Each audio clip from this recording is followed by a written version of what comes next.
Next question है 342। राज्य की विधानसभा के समक्ष प्रतिवर्ष वार्षिकी वित्तीय विवरण कौन प्रस्तुत करवाएगा? राज्यपाल प्रस्तुत करवाएगा। वित्तीय शक्ति या धन विधेयक केवल उनकी पूर्व अनुशंसा पर ही राज्य विधानमंडल में पेश किया जा सकता है। उनकी अनुशंसा के बिना अनुदान की कोई मांग पूरी नहीं की जा सकती है। अप्रत्याशित व्यय को पूरा करने के लिए उनकी अनुशंसा के बाद आकस्मिक निधि से पैसा निकाला जा सकता है। वह नगर पालिकाओं और पंचायतों की वित्तीय स्थिति की समीक्षा के लिए प्रत्येक 5 वर्ष में एक वित्त आयोग का गठन करता है। अनुच्छेद 112 वार्षिक वित्तीय विवरण। अनुच्छेद 200 विधेयकों की अनुमति। नेक्स्ट क्वेश्चन है, जब भारत के राष्ट्रपति किसी विधेयक, धन विधेयक और संविधान संशोधन विधेयक को छोड़कर को अनिश्चित काल के लिए लंबित रखता है तो इसे डैश कहते हैं। तो इसे पॉकेट वीटो बोलते हैं। राष्ट्रपति का पॉकेट वीटो। भारत के राष्ट्रपति की वीटो शक्ति अनुच्छेद 111 द्वारा निर्देशित होती है। वीटो शक्ति 3 प्रकार की होती है: पूर्ण वीटो, निलंबित वीटो और पॉकेट वीटो। पूर्ण वीटो या संसद द्वारा पारित विधेयक पर अपनी सहमति रोकने को राष्ट्रपति की शक्ति को संदर्भित करता है। इसके बाद विधेयक समाप्त हो जाता है और अधिनियम नहीं बनता है। निलंबनात्मक वीटो। राष्ट्रपति जब किसी विधेयक को पुनर्विचार के लिए भारतीय संसद को लौटाते हैं तो निलंबनात्मक वीटो का प्रयोग करते हैं। भारत के राष्ट्रपति संसद सदस्यों की निरर्थता के प्रश्न पर डैश के परामर्श से निर्णय लेते हैं। तो भारत के निर्वाचन आयोग से निर्णय लेते हैं।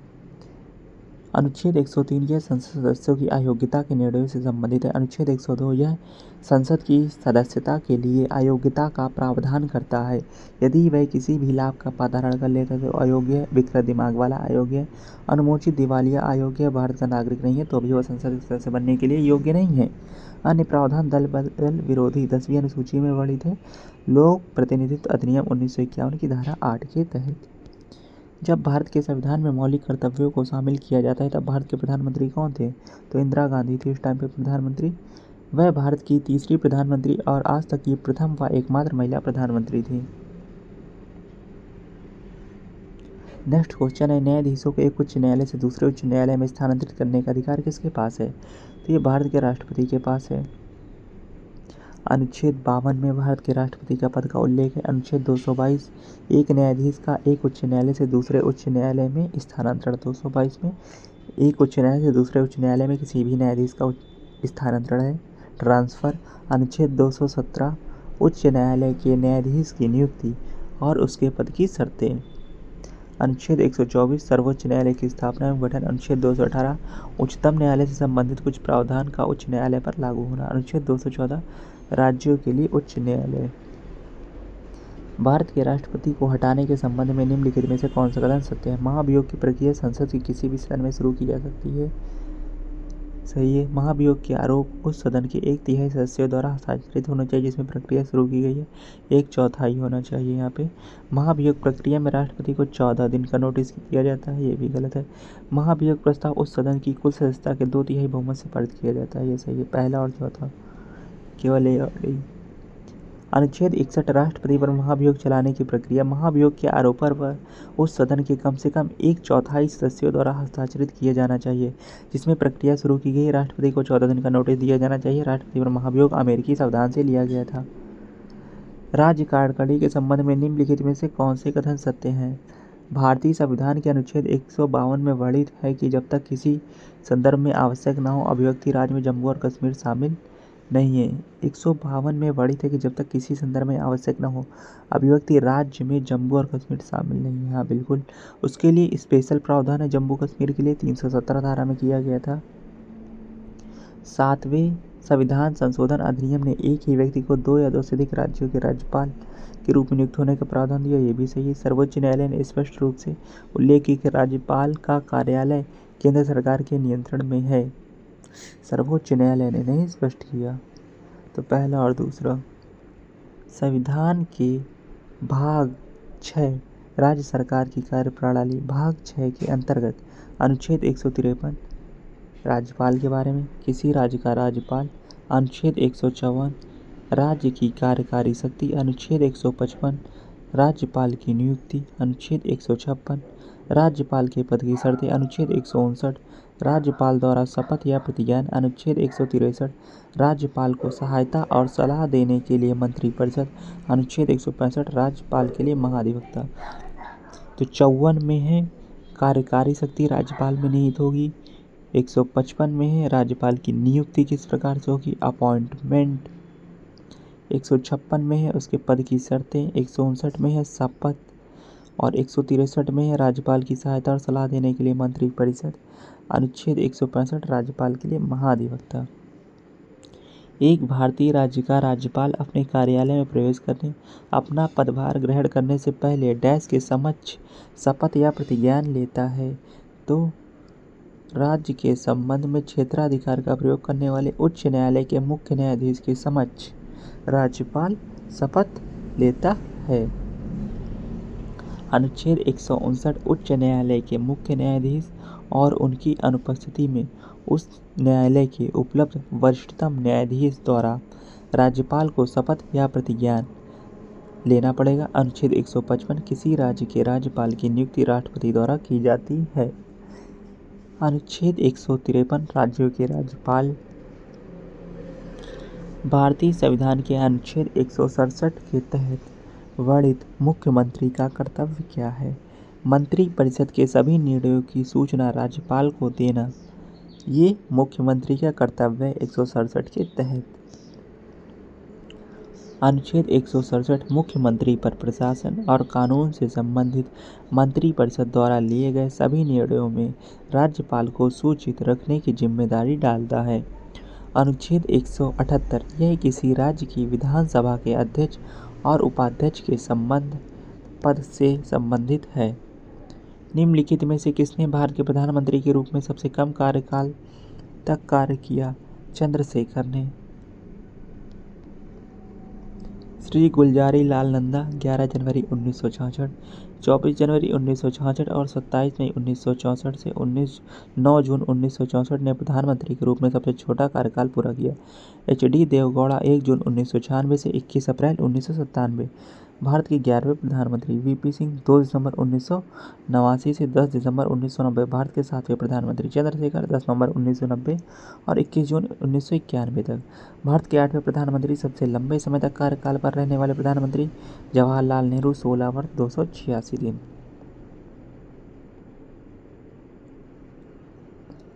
अंतरराज्य परिषद में भारत के प्रधानमंत्री द्वारा नामित केंद्रीय शक्ति परिषद में कैबिनेट रैंक के डैश मंत्री शामिल होते हैं। तो कैबिनेट रैंक के 6 मंत्री शामिल होंगे अंतरराज्य परिषद में। अंतरराज्य परिषद भारत के राष्ट्रपति द्वारा स्थापित एक संवैधानिक निकाय है। अनुच्छेद 263 राज्यों के बीच और केंद्र और राज्यों के बीच समन्वय स्थापित करने के लिए एक अंतरराज्य परिषद की स्थापना पर विचार करता है। भारत के राष्ट्रपति द्वारा स्थापित परिषद की संरचना अध्यक्ष के रूप में प्रधानमंत्री, विधानसभा वाले सभी राज्यों और केंद्र शासित प्रदेशों के मुख्यमंत्री, विधानसभा रहित केंद्र शासित प्रदेशों के प्रशासक, राष्ट्रपति शासन के तहत राज्यों के राज्यपाल, कैबिनेट रैंक के 5 मंत्रिपरिषद के स्थायी आमंत्रित सदस्य हैं। भारत के मुख्य न्यायाधीश की नियुक्ति कौन करता है? राष्ट्रपति करता है। अनुच्छेद 124(2) भारत के मुख्य न्यायाधीश सहित सर्वोच्च न्यायालय के प्रत्येक न्यायाधीश को नियुक्त करने की शक्ति राष्ट्रपति को प्रदान करता है। अनुच्छेद 124 सर्वोच्च न्यायालय की स्थापना का वर्णन करता है। अनुच्छेद 124(3) सर्वोच्च न्यायालय के न्यायाधीश की योग्यता। भारत के किसी राज्य के राज्यपाल के रूप में नियुक्त होने के इच्छुक व्यक्ति की न्यूनतम आयु कितनी होनी चाहिए? तो राज्यपाल बनने के लिए 35 वर्ष की आयु पूरी करना आवश्यक है। अनुच्छेद 157 राज्यपाल के रूप में नियुक्ति के लिए अयोग्यताएं। भारत का नागरिक होना चाहिए। अगर वो भारत का नागरिक नहीं है तो वो अयोग्य है। तो हम अगर योग्यता की बात करें तो वो भारत का नागरिक है, तो ये राज्यपाल की योग्यता के लिए पहली शर्त और 35 वर्ष की आयु पूरी कर चुका हो। अनुच्छेद 153 राज्यों के राज्यपाल के बारे में। अनुच्छेद 154 राज्य की कार्यपालिका शक्ति राज्यपाल में निहित होगी। अनुच्छेद 155 राज्यपाल की नियुक्ति राष्ट्रपति के द्वारा होगी। अनुच्छेद 58 राष्ट्रपति पद के उम्मीदवार को 35 वर्ष की आयु पूरी करनी होगी। और 84B में लिखा हुआ है, यहाँ 158 होगा। 84B लोकसभा चुनाव के लिए न्यूनतम आयु 25 वर्ष।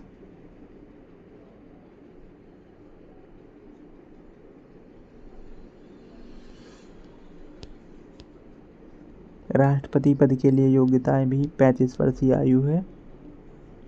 भारत के केंद्र शासित प्रदेशों का प्रशासन कौन चलाता है? तो राष्ट्रपति चलाता है। राष्ट्रपति द्वारा नियुक्त प्रशासक राष्ट्रपति की ओर से प्रशासन चलाता है। भाग 8 केंद्र शासित प्रदेश के बारे में बात करता है। अनुच्छेद 239 केंद्र शासित प्रदेशों का प्रशासन। अनुच्छेद 239 से कुछ केंद्र शासित प्रदेशों के लिए स्थानीय विधानमंडल या मंत्रिपरिषद या दोनों का निर्माण।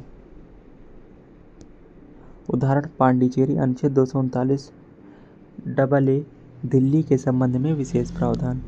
भारत के सेवानिवृत्त राष्ट्रपति के लाभों के संबंध में निम्नलिखित में से कौन सा कथन सही है? भारत के पूर्व राष्ट्रपति भी ₹2.5 लाख की मासिक पेंशन के हकदार होंगे। सही है। वे एक निजी सचिव, एक निजी सहायक, एक अतिरिक्त निजी सचिव, 2 चपरासी और प्रति वर्ष ₹1 लाख तक कार्यालय व्यय सहित एक सचिव स्टाफ के हकदार हैं। ये भी सही है। वे रेल, हवाई या स्टीमर द्वारा एक व्यक्ति के साथ भारत में कहीं भी उच्चतम श्रेणी की निःशुल्क यात्रा के भी हकदार हैं। तो तीनों ही सही है। भारत का राष्ट्रपति। अनुच्छेद 52 से 62 भारतीय गणराज्य के राज्य का प्रमुख। पहले राष्ट्रपति राजेंद्र प्रसाद 2 कार्यकाल के लिए पद पर आसीन, भारत के सबसे लंबे समय तक सेवा करने वाले राष्ट्रपति। भारत के निम्नलिखित राष्ट्रपतियों में से कौन योजना आयोग के उपाध्यक्ष भी थे? तो डॉक्टर प्रणब मुखर्जी योजना आयोग के उपाध्यक्ष भी थे। ये 13वें राष्ट्रपति थे। अन्य पदों पर वे वित्त मंत्री 2009 से भारत तक, रक्षा मंत्री 2004 से 6 तक, विदेश मंत्री 2006 में थे। 2009 लोकसभा के 15वें नेता 2004 से 2012 तक, योजना आयोग के उपाध्यक्ष 1991 से 96 तक, राज्यसभा के 14वें नेता 1980 से 84 तक, संसद सदस्य लोकसभा 2004 से 2012 और संसद सदस्य राज्यसभा 1969 से 1981। वीवी गिरी 4थे राष्ट्रपति थे। KR नारायण 10वें राष्ट्रपति थे। रामास्वामी वेंकटरमन 8वें राष्ट्रपति थे। भारत के उपराष्ट्रपति के बारे में निम्नलिखित में से कौन सा कथन गलत है? लोकसभा और राज्यसभा द्वारा पारित एक प्रस्ताव के माध्यम से राष्ट्रपति के अनुमोदन से इन्हें इनके पद से हटाया जा सकता है। सही है।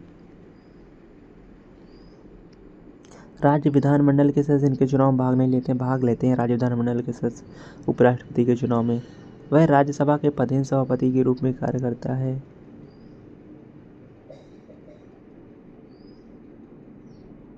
चुनाव में भाग नहीं लेते हैं राज्य विधानमंडल के सदस्य। हाँ, तो ये राज्य विधानमंडल के सदस्य भाग नहीं लेते हैं। सही है। वह राज्यसभा पदेन सभापति के रूप में कार्य करता है। ये भी सही है। उपराष्ट्रपति का चयन 5 वर्ष के लिए होता है। ये भी सही है। लोकसभा और राज्यसभा द्वारा पारित एक प्रस्ताव के माध्यम से राष्ट्रपति के अनुमोदन से उन्हें पद से नहीं, महाभियोग लगा के, ये गलत है। भारत के उपराष्ट्रपति के 5 साल के लिए चुना जाता है। न्यूनतम आयु 35 वर्ष है। वह राज्यसभा के पदेन सभापति के रूप में कार्य करता है। उपराष्ट्रपति के निर्वाचक मंडल में संसद के दोनों सदनों के निर्वाचित और मनोनीत दोनों सदस्य हिस्सा लेते हैं। राष्ट्रपति की परिलब्धियां तथा भत्ते और उनके कार्यालय संबंधित अन्य व्यय भारत की डैश में प्रभारित किए जाते हैं। तो भारत के कंसोलिडेटेड फंड संचित निधि में प्रभारित किए जाते हैं। अनुच्छेद 266(1) केंद्र सरकार की 3 प्रकार की निधियां। भारत की संचित निधि, असाधारण मदों को छोड़कर सरकार द्वारा प्राप्त राजस्व और इसके द्वारा किए गए व्यय। भारत की आकस्मिकता निधि। अनुच्छेद 267 राष्ट्र के लिए आपातकालीन निधि और भारत का लोक लेखा। अनुच्छेद 266(2) वे निधियां जो भारत सरकार की ओर से प्राप्त होती हैं। निम्नलिखित में से कौन सा कथन मुख्यमंत्री की शक्तियों के बारे में सही नहीं है? मंत्रियों के बीच विभागों का आवंटन करते हैं। सही है। मंत्रिपरिषद की बैठकों की अध्यक्षता करते हैं। जब वे त्यागपत्र देते हैं तो उनकी मृत्यु हो जाती है। वे त्यागपत्र दे देते हैं या उनकी मृत्यु हो जाती है तो इसका मंत्रिपरिषद के कामकाज पर कोई प्रभाव क्यों नहीं पड़ेगा? गलत है। यही राज्यपाल इसकी सिफारिशों पर मंत्रियों की नियुक्ति करता है। सही है। राज्यपाल मुख्यमंत्री और अन्य मंत्रियों की नियुक्ति करते हैं। अनुच्छेद 164 मुख्यमंत्री राज्य मंत्रिपरिषद का प्रमुख और राज्य सरकार का वास्तविक कार्यकारी प्रमुख होता है। अनुच्छेद 167 मुख्यमंत्री राज्यपाल और राज्य मंत्रिपरिषद के बीच एक कड़ी के रूप में कार्य करता है। निम्नलिखित में से किसे भारत के राष्ट्रपति द्वारा नियुक्त नहीं किया जाता है? तो सॉलिसिटर जनरल को नियुक्त नहीं किया जाता है। बाकी राजदूत और उच्चायुक्त को किया जाएगा। भारत के नियंत्रक महालेखा परीक्षक को किया जाएगा। महान्यायवादी को भी किया जाएगा। भारत के सॉलिसिटर जनरल व देश के दूसरे सर्वोच्च विधि अधिकारी की नियुक्ति मंत्रिमंडल की नियुक्ति समिति ACC द्वारा की जाती है। ACC द्वारा की जाती है मीन्स राष्ट्रपति के द्वारा। भारत के अटॉर्नी जनरल अनुच्छेद 176 भारत के नियंत्रक और महालेखा परीक्षक अनुच्छेद 148 में वर्णित है। निम्नलिखित में से कौन भारत के तीसरे उपराष्ट्रपति थे? तो VV गिरी तीसरे उपराष्ट्रपति थे। भारत के उपराष्ट्रपति प्रथम सर्वपल्ली राधाकृष्णन, द्वितीय जाकिर हुसैन, चौथे गोपाल स्वरूप पाठक, पांचवें BD जट्टी और 14वां जगदीप धनखड़ थे, जिन्होंने अभी इस्तीफा दे दिया है।